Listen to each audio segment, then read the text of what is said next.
Pour chaque nation, il y a des batailles dont les noms, pour une raison ou une autre, signifient plus pour leur peuple que la plupart. Pour les Américains, c'est Gettysburg.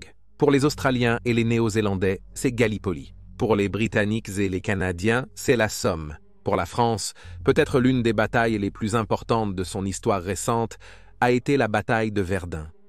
Combattue presque tout au long de l'année 1916, la bataille a été instigée par l'armée allemande dans le but de détruire la France et d'obtenir la victoire sur le front occidental. Au lieu de cela, la bataille a démontré la détermination de la France à résister et à riposter pendant 303 jours de combat, l'une des batailles les plus longues, non seulement de la Grande Guerre, mais aussi de l'histoire enregistrée. C'est l'histoire sanglante de la bataille de Verdun. Bienvenue aux guerres du monde.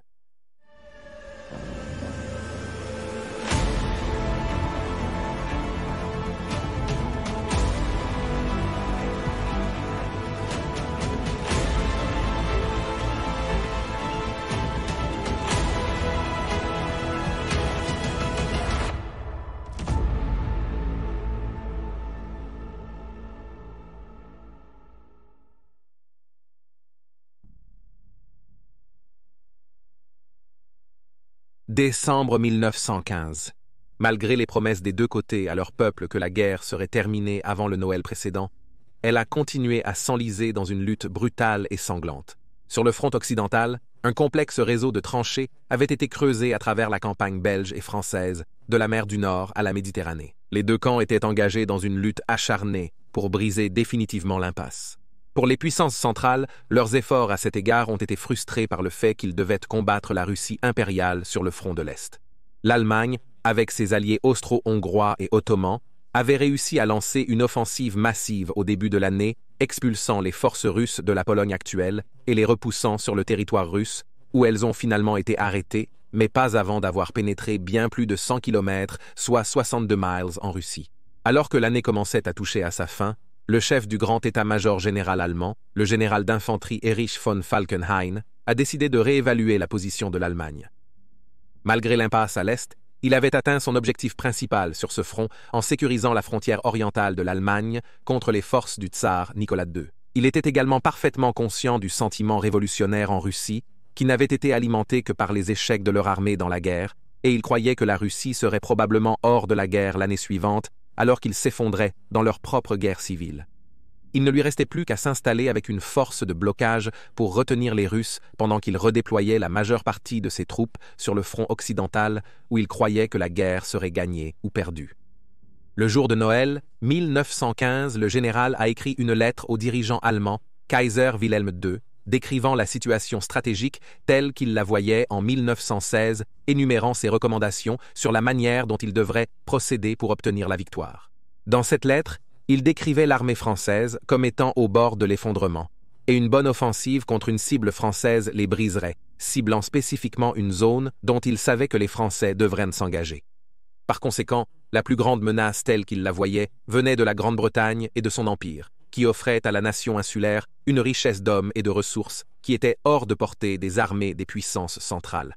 Pour neutraliser la menace de la Grande-Bretagne, il a proposé que les sous-marins allemands commencent une campagne de guerre sans restriction contre la navigation britannique, afin d'étrangler la Grande-Bretagne jusqu'à la soumission, tandis que ses forces poussaient l'armée française à s'engager dans une bataille où elle pourrait être réduite à la défaite. Cependant, le Kaiser était réticent à autoriser la reprise de cette politique, car plus tôt dans l'année, un sous-marin allemand avait coulé le paquebot Royal Mail Ship Lusitania le 7 mai 1915, un acte qui a tué un certain nombre d'Américains, détériorant les relations avec les États-Unis et menaçant de les amener dans la guerre du côté de la triple entente contre l'Allemagne.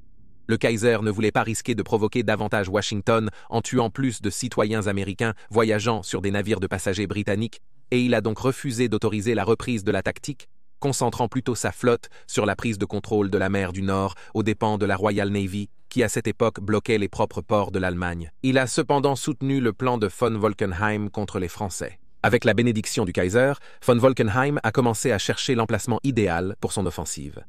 Il y avait deux principales conditions pour la zone ciblée, la première garantissant qu'elle était tactiquement avantageuse pour les forces allemandes, et la deuxième, qu'elle était suffisamment importante pour que les Français s'engagent à sa défense.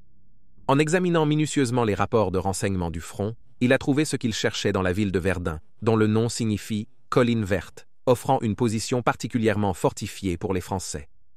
Verdun avait une importance historique et culturelle significative pour les Français, ainsi que pour l'Allemagne et l'Europe elle-même. Signé en 843 après Jésus-Christ, le traité de Verdun a divisé l'Empire franc en 3 royaumes qui seraient partagés entre Lothaire Pontefract, Louis II et Charles II, les fils survivants de l'empereur Louis I, fils et successeur de l'empereur Charlemagne. Ce traité a fourni la genèse géographique de ce qui deviendraient les nations de France et de l'Allemagne. De plus, Verdun avait été le théâtre de 2 sièges majeurs entre les 2 nations au cours des siècles précédents. Bien que de manière inquiétante pour Falkenhayn, les 2 avaient abouti à des victoires françaises. Verdun avait continué son rôle de défense de la France en 1915, étant la position française la plus à l'est, composée d'une série de petites fortifications lors de la bataille de la Marne. Mais au début de 1916, ces dernières étaient desservies par une seule ligne de tranchées minces au nord et à l'est des principales fortifications. Il n'y avait tout simplement pas assez d'hommes restants pour occuper les bois épais, juste en face de leur position, que von Falkenhayn a estimé que ses troupes pourraient utiliser pour se mettre en position sans être détectés avant le début de leur assaut. La discrétion serait la clé de leur succès, car les Français n'anticipaient clairement pas une grande offensive contre Verdun à ce moment-là, ayant redéployé une partie de leur artillerie de campagne loin de la zone dans les derniers mois de 1915. Von Falkenhayn espérait tirer parti de ce fait en frappant avec force, en capturant la région et en creusant tandis que les Français lançaient leurs forces contre eux dans une contre-offensive.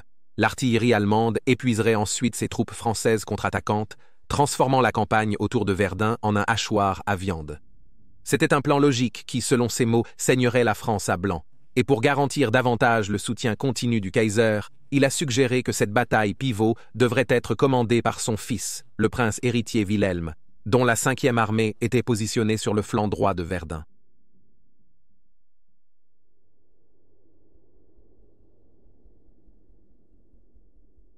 Entourant Verdun se trouve la rivière Meuse, qui coule vers le nord avant de se jeter dans la mer du Nord. Le prince héritier Wilhelm a concocté un plan selon lequel ses troupes assailliraient Verdun des 2 côtés de la rivière, visant à capturer les positions françaises fortifiées au nord. Cependant, von Falkenhayn a désapprouvé et mis son veto au plan, ordonnant plutôt au prince héritier de concentrer son attaque sur la rive est. Von Falkenhayn a soutenu que non seulement le plan de Wilhelm était trop risqué, avec les écuries qui pourraient devenir une barrière naturelle divisant leurs forces, mais aussi que Wilhelm avait manqué l'essentiel.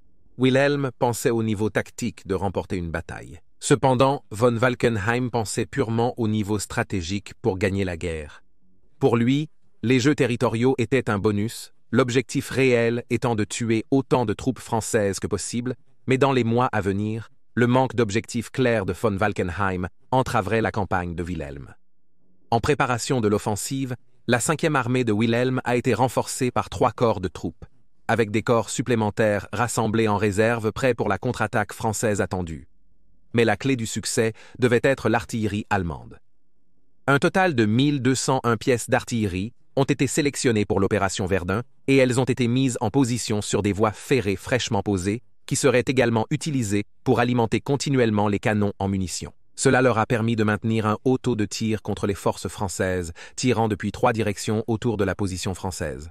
Un système téléphonique complexe a également été mis en place, afin de donner à Wilhelm et à ses commandants les informations les plus récentes et de leur permettre de donner des instructions directement. Cela a impliqué des milliers de kilomètres de câbles téléphoniques déployés derrière la ligne allemande. De telles préparations à grande échelle n'ont pas échappé à l'attention des Britanniques et des Français.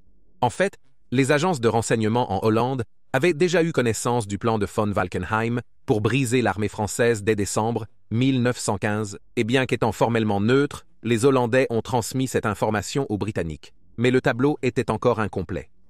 En outre, des avions français ont détecté une activité intense près de Verdun. Cependant, sous le commandement du général Joseph Joffre, les forces françaises étaient trop concentrées sur leur offensive imminente pour réagir. Ce n'est qu'à la veille de l'assaut initial allemand que Joffre a commencé à agir avec une certaine urgence, ordonnant le redéploiement des troupes à Verdun. À cet égard, il a été aidé par le mauvais temps qui a contraint Wilhelm à retarder le début de l'attaque de plus d'1 semaine.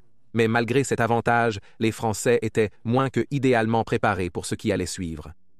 Baptisé Opération Gericht signifiant jugement, le plan prévoyait un barrage d'artillerie intense qui verrait un nombre sans précédent de 100 000 obus tirés par heure sur les positions françaises. Afin de supprimer le tir de contre-batterie des canons français déplacés dans la zone, les forces allemandes déploieraient des canistères de gaz phosphine à leur position afin de tuer ou d'obstruer les équipages de canons français. Le 1er régiment d'infanterie avancerait ensuite et évaluerait le succès du barrage initial, permettant à Wilhelm de diriger ses canons et leur formidable puissance de feu là où ils étaient nécessaires, plutôt que de gaspiller des obus à détruire des positions déjà détruites. Les troupes de suivi avanceraient ensuite et tenteraient de capturer les tranchées avancées françaises, tandis que l'artillerie pilonnait leurs anciens occupants, qui s'étaient maintenant repliés sur leurs tranchées de seconde ligne. Cette stratégie a établi la norme de la manière dont von Falkenhayn voulait mener sa campagne, limitant autant que possible les pertes parmi l'infanterie allemande, en faisant faire une grande partie du travail par l'artillerie. Idéalement, le territoire capturé forcerait les Français à entrer dans des boîtes de tuerie, utilisant le feu d'artillerie entrecroisé pour détruire ces zones, tandis que l'artillerie à longue portée continuerait à perturber les lignes d'approvisionnement et de communication derrière le front. Enfin, le matin du 21 février 1916, la bataille a commencé.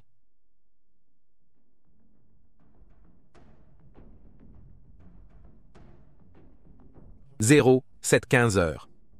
La paix du petit matin a été brisée par une éruption infernale d'artillerie, contrairement à tout ce qui avait été vu auparavant dans l'histoire. Le tout premier tir est venu d'un canon naval allemand à longue portée sur rail, qui a atterri dans le palais de l'évêque à Verdun même, faisant exploser un côté du mur de la cathédrale. Au cours des 9 heures suivantes, il semblait pleuvoir des obus explosifs sur les positions françaises le long d'un front de 20 km, la première ligne de tranchées étant si dévastée par cette attaque que dans certaines zones, aussi peu qu'un soldat français sur 5 s'en est sorti indemne. Les efforts français pour coordonner une réponse ont été entravés par la coupure totale du réseau téléphonique français entre leur front et leur quartier général.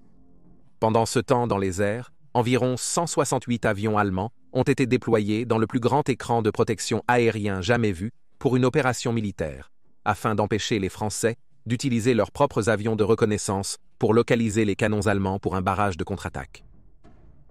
1645 heures. Après qu'un stupéfiant million d'obus ait été tiré, les premiers éclaireurs allemands ont quitté leurs tranchées et ont observé de leurs propres yeux la dévastation que leurs canons avaient infligée à leur ennemi. Cependant, au-delà de l'identification des quelques sections de la ligne encore relativement intactes, ils avaient reçu des instructions strictes de von Falkenhayn de ne pas avancer plus que nécessaire pour coordonner l'artillerie contre ces positions jusqu'à la tombée de la nuit. Le lendemain a vu la reprise du barrage, mais l'armée de Wilhelm a ajouté une autre horreur pour les Français sous la forme de 96 troupes équipées de lance-flammes. Encore une fois, les Français ont subi des pertes effroyables alors qu'ils continuaient à lutter pour coordonner une réponse efficace. Au 3e jour, les troupes allemandes avaient avancé pour occuper les tranchées françaises les plus avancées, dans certaines zones avançant jusqu'à 3 km de leur point de départ, prenant plus de 3000 prisonniers français au passage. Un tel était le chaos pour les Français, qu'à une terrible occasion, ils ont bombardé par erreur leurs propres troupes dans la ville de Samono, l'ouvrant à une occupation allemande ultérieure.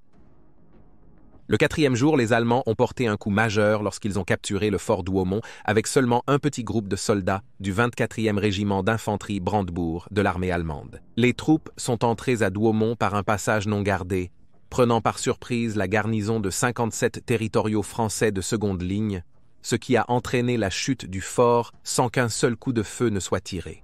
À ce stade, la ligne française ne pouvait plus résister à la force écrasante qui s'opposait à elle, et les Allemands ont pu percer entre Beaumont et Saint-Magnon dans leur plus grande avancée en une seule journée de la bataille jusqu'à présent. Cette percée a changé la nature de la bataille, car les Français ont été repoussés. Ce n'était plus une bataille statique typique entre les tranchées, mais plutôt un combat mobile, alors que les Allemands poursuivaient les Français à travers la campagne, jusqu'à ce qu'il ne soit qu'à 2 miles de Verdun même. La situation se détériorant, Geoffrey a envoyé son second, Édouard Noël de Castelnau, à Verdun pour évaluer la situation. Sa réponse a été de placer le général Henri-Philippe Pétain au commandement. Cela s'est avéré être un mouvement décisif pour les Français, car Pétain a relevé le défi, résistant aux opinions plus prudentes parmi les Français, qu'il devrait abandonner Verdun et établir une nouvelle ligne de défense derrière la ville. Il était exactement le type d'adversaire que von Falkenhayn espérait affronter, un général français qui insistait pour tenir la ligne à tout prix, et ainsi Pétain semblait jouer parfaitement entre ses mains. Cependant, Pétain était un officier logique et qui se souciait de ses hommes, et ses décisions dans les jours et les semaines à venir reflèteraient cela. Reconnaissant qu'il était dans une bataille d'usure, Pétain a utilisé une route étroite de seulement 6 mètres de large, qui deviendra plus tard connue sous le nom de Voie sacrée. Cette petite route a été utilisée pour transporter un flux constant de troupes et de fournitures via environ 3500 camions qui retireraient ensuite les troupes blessées lors du voyage de retour. À son apogée, cette ligne d'approvisionnement vital a amené 90 000 hommes, ainsi que 50 000 tonnes de fournitures chaque semaine. Afin d'éviter l'épuisement parmi les hommes, Bataan a également introduit le système Noria, où les divisions étaient alternées en entrée et sortie des lignes de front tous les 15 jours, ou lorsqu'elles avaient perdu un tiers de leur personnel. La bataille, bien sûr, ne se limitait pas au sol.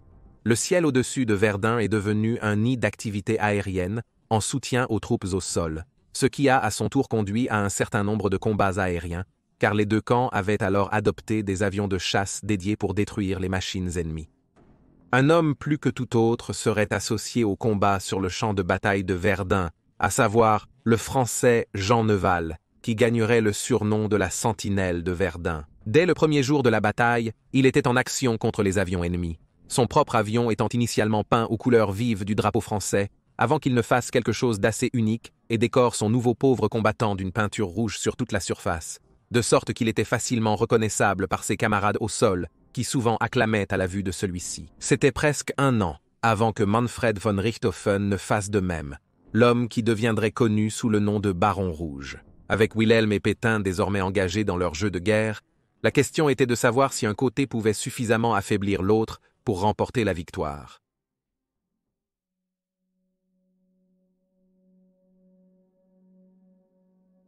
Sous la direction de Pétain, les Français ont pu apporter une réponse plus crédible à l'attaque allemande. Malgré leur absence plutôt remarquable dans les premières manches, en mars, les canons de campagne français répondaient de la même manière, avec leurs propres barrages, et bien que les Allemands continuaient à faire des gains dans de petites actions de mordre et tenir, ils avaient perdu une grande partie de leur élan initial. Le 9 avril, les forces allemandes ont lancé une grande offensive des deux côtés de la Meuse, mais elle n'a été que partiellement réussie, car tandis que la force occidentale a réussi à pousser sur les pentes du Mort-Homme, où il ferait des attaques répétées pour déloger les défenseurs français là-bas au cours des prochains mois, ceux sur la rive est ont fait peu de progrès en comparaison. Le 30 avril, le succès de Pétain a été récompensé par une promotion, et il a été remplacé par Robert Nivelle. Alors que Pétain était idéalement adapté aux besoins défensifs de la bataille jusqu'à présent, Nivelle était au contraire plus agressif dans sa nature, cherchant à attaquer plutôt qu'à simplement repousser les Allemands. En prenant le commandement, il a déclaré « Ils ne passeront pas, ils ne passeront pas ». Mais malheureusement, les Français perdaient encore des troupes, protégeant Verdun comme von Wolkenheim l'avait espéré. C'était la source de frustration entre Paris et leurs alliés à Londres, ces derniers préparant une offensive estivale que les Français poussaient maintenant à être avancés pour soulager la pression sur Verdun. Les Britanniques ont accepté, et en conjonction avec les Français, ils ont initié la bataille de la Somme le 1er juillet 1916. Le premier jour de l'offensive resterait dans l'histoire comme le jour le plus sanglant de l'histoire de l'armée britannique. Mais au fur et à mesure de son avancement, elle a réussi à soulager les troupes françaises à Verdun, alors que les troupes allemandes étaient redirigées pour repousser les Britanniques. La situation s'est aggravée pour von Wolkenheim, lorsqu'il a également appris que les Russes commençaient également à exercer une pression accrue sur les puissances centrales à l'Est. Le 11 juillet, les forces allemandes ont lancé leur dernière grande offensive de la bataille, visant les forces françaises à Souville. L'offensive a échoué, et avec les troupes allemandes nécessaires sur d'autres fronts, les plans pour de futures grandes offensives ont été mis de côté, l'artillerie restant le principal moyen de réduire les Français, qui préparaient eux-mêmes leur propre contre-offensive. Au cours des semaines suivantes, les efforts de von Wolkenheim semblaient ne pas atteindre les objectifs qu'ils s'étaient fixés au début de la bataille, qui ne montraient aucun signe de fin proche. Et donc le 28 août 1916, il a été remplacé par Paul von Hindenburg. Von Hindenburg a reconnu que l'intensité des opérations précédentes ne pouvait plus être maintenue à Verdun, et il a donc ordonné une cessation totale de toutes les offensives, se concentrant plutôt sur la consolidation des gains allemands face à la contre-attaque imminente de Nivelle. La contre-attaque a eu lieu le 24 octobre après un bombardement préliminaire français de 5 jours. Rien que le premier jour, les Français ont avancé de 2,9 km, soit 1,8 miles, un chiffre impressionnant dans le contexte de la bataille. Et leur morale a grimpé en flèche à la nouvelle que le fort Douaumont avait été repris. Nivelle a continué à repousser les Allemands surmenés dans les froides nuits de novembre et jusqu'en 15 décembre, lorsque le 15 décembre, une autre offensive majeure a repoussé les forces allemandes presque jusqu'à leur position de février 1916. Avec Hindenburg, qui ordonnait toujours une pause dans les opérations offensives, la bataille de Verdun était effectivement terminée le 18 décembre 1916. Les Français avaient tenu la ville, et l'objectif de von Falkenhayn de saigner la France à blanc avait échoué, refusant la victoire allemande sur le front occidental.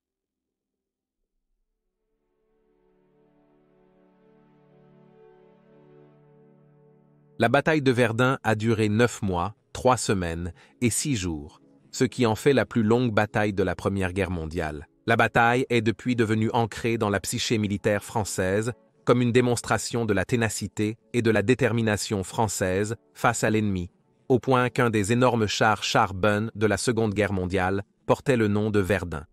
Cependant, pour le grand public, Verdun est plus associé à la brutalité de la guerre, et à juste titre, car bien que von Falkenhayn ait échoué dans son objectif de détruire l'armée française, celle-ci a tout de même subi une effroyable perte de 163 000 soldats tués et 216 autres blessés.